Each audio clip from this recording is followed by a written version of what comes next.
It's a conundrum. The U.S. Navy can easily stop the most powerful missiles in their tracks with ease, but is gravely threatened by little slow stealthless kamikaze drones. While this is almost funny, it comes at a very dangerous time. The Houthis continue to attack the U.S. on the Red Sea. And in response, the U.S. Navy must now do the impossible. The U.S. Navy must add laser weapons to its already formidable aircraft carrier. Music. Fleet aircraft carriers are the ultimate indicator of the might of a nation. The larger and more powerful a nation's carrier fleet is, the stronger the nation. The U.S. has the largest and most powerful carrier fleet in the world by a wide margin. 11 carriers exist in this fleet, every single one of which is larger than every other carrier on the planet. In fact, with 47 carriers in service globally, this means the U.S. has almost a quarter of all operational carriers in the world. Today, and with roughly 5-acre decks per carrier, their total combined deck space is more than double that the carriers of all other nations combined. These massive American ships are currently split into two classes, 10 in the Nimitz class and 1 in the Gerald Ford class. The Nimitz class carriers include U.S.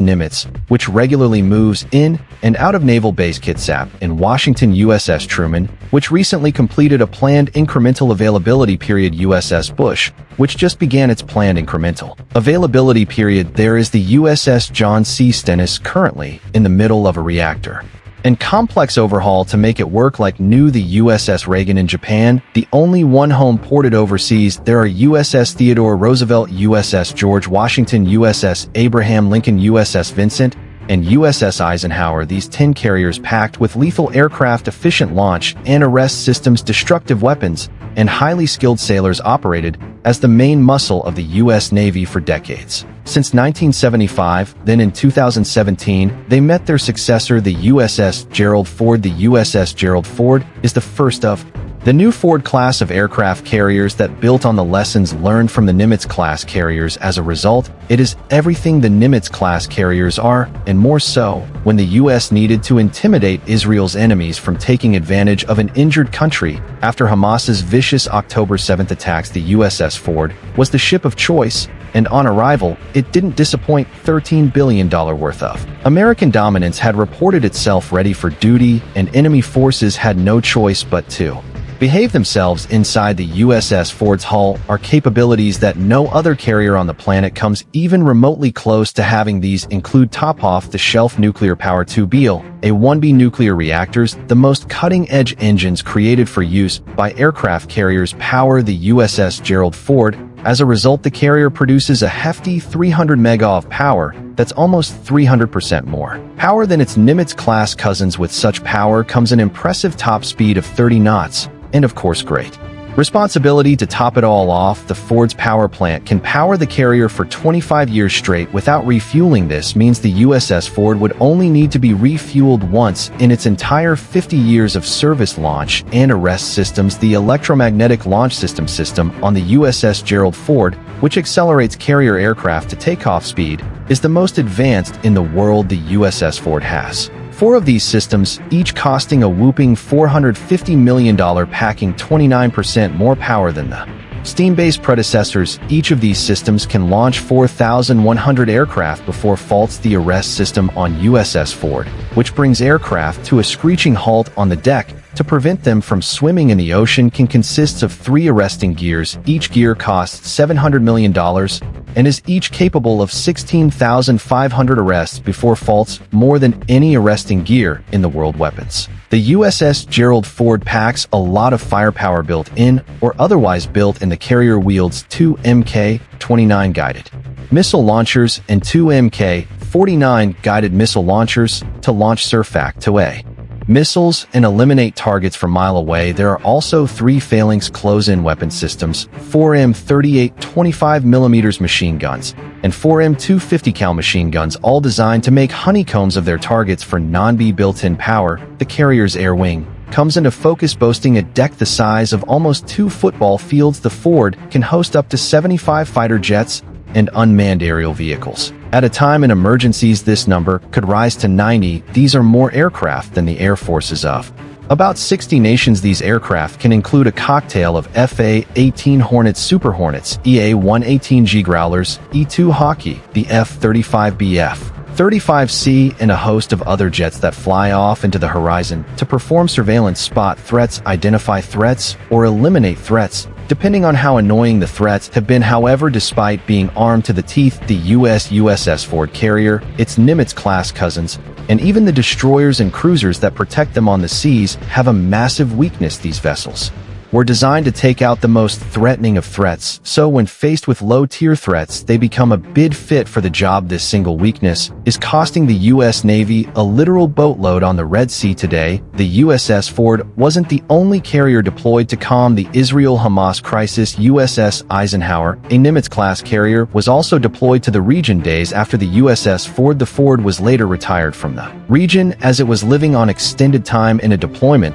that had gone beyond its planned timeline. USS Eisenhower, with its armada of destroyers and a submarine stay, they were joined by ships of Operation Prosperity Guardian and Operation set up to restore order to the Red Sea after the Houthis militant group based in Yemen declared it was hunting season for any ship on the Red Sea linked to Israel for the US, UK, and other allies. This was unacceptable. For one, the many ships the Houthis attacked were not linked only to Israel, but also had ties with 55 different nations around the world. As a result, the Houthi attacks quickly grew into an international disaster that needed solving. On arriving at the theater of dreams, ships of Operation Prosperity Guardian and of the USS Eisenhower Strike Group began intercepting high missiles fired to disrupt the Red Sea traffic.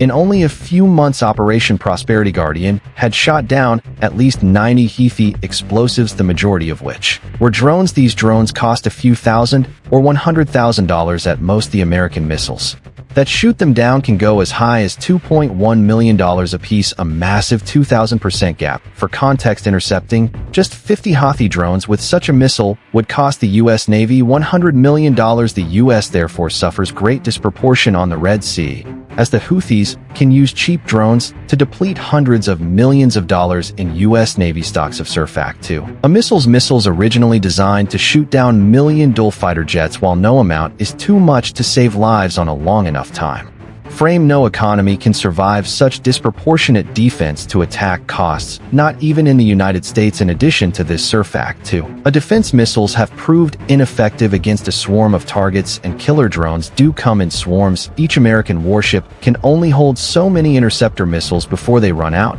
so they can only take out a number of drones before they are unable to take out any more unless they are swiftly resupplied with interceptor missiles and in a land far away from American or Allied shores. Resupplying these ships with missiles could be next to impossible, not to talk of swiftly. The U.S. needs something new, something better, something that can protect American ships without attempting to underscore the economy, and it needs it quickly. This is where a new army of laser weapons come into play. Without air defense weapons, war is simply two parties destroying each other as much as they can until one gets too destroyed to return the attack. That's quite two-dimensional. A nation must attempt to win wars not only by destroying the opposition fleet, but also by protecting its own. How would a victory feel like victory if everything is lost in the war? This is why air defense systems are all too crucial today. Missiles are the main air defense systems of the world's most powerful nations, including the US. But with the limitations of missile-based air defense systems out in the open for the world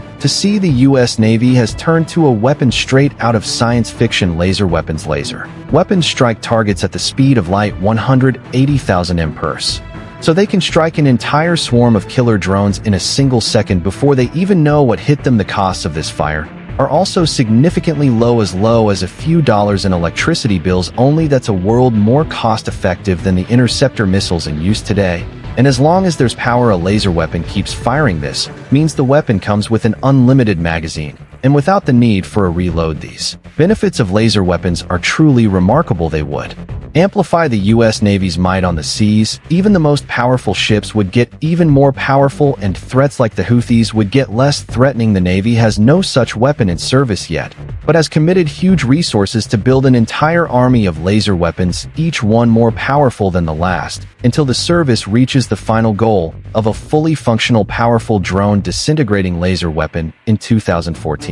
The first of these weapons was finished and ready for sea trials. It was the 33 Quat CQ-3 laser weapon system, also known as LAWS, was tested twice from the forward deck of the amphibious transport ship USS Puns. The results were encouraging, and research furthered on this resulted in a second, stronger laser weapon known as the high-energy laser, with integrated optical dazzler and surveillance system, or Helios for short. Helios is a $15 million 60 kW laser weapon scalable to 150 kW developed by Lockheed Martin. It was the first permanent laser weapon on a destroyer and can integrate with the ship's advanced Aegis radar and weapons control system. Then there was the 300 kW high-energy laser counter-ASCM program, or HELCAP.